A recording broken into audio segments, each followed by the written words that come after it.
राधिका है। मेरे शौहर फौज में है और इन दिनों सरहद पर तैनात है।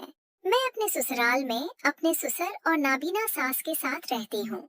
हमारा एक पुराना सा घर है जो शहर से जरा हटकर है। सब कुछ मामूल के मुताबिक चल रहा था, लेकिन फिर एक रात सब कुछ बदल गया।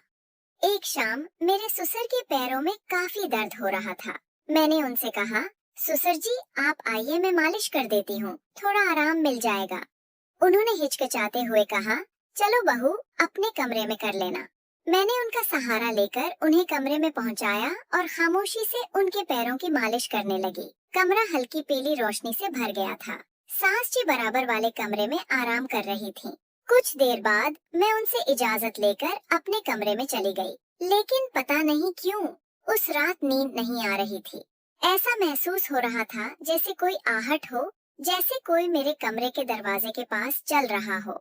मैंने दरवाजा खोला, बाहर कोई नहीं था। अगले दिन जब मैं सोकर उठी तो कंबल कुछ उलझा हुआ था, बाल भी बिखरे हुए, जैसे नींद में मैं करवटें बदलती रही हूँ। मैंने सोचा शायद वहम हो, लेकिन दिल में एक अजीब सी बेचैनी थी। उसी दिन मैंने अपने कमरे में एक छोटा सा कैमरा लगा दिया, बस तसल्ली के लिए। और अगली रात सब कुछ मामूल के मुताबिक था।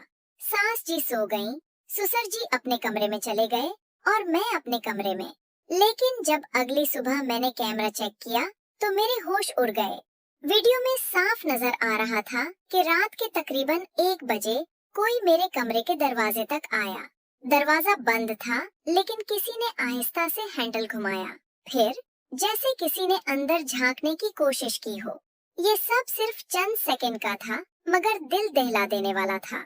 मैंने फौरन अपने ससुर से पूछा, ससुर जी क्या आप रात को मेरे कमरे के पास आए थे? वो हैरान हुए, बोले, नहीं बहू, मैं तो नींद में था। मैंने उन्हें कुछ नहीं बताया, बस मुस्कुरा कर रह गई। शाम को मैंने सास जी से बात की। उन्होंने कहा, बेटा उस कमरे में पहले भी कुछ अजीब सा महसूस होता था, शायद उस घर में कोई पुराना राज छुपा हो। उसी रात मैंने दरवाजा बंद करके अंदर से कंडी लगा ली। Camera on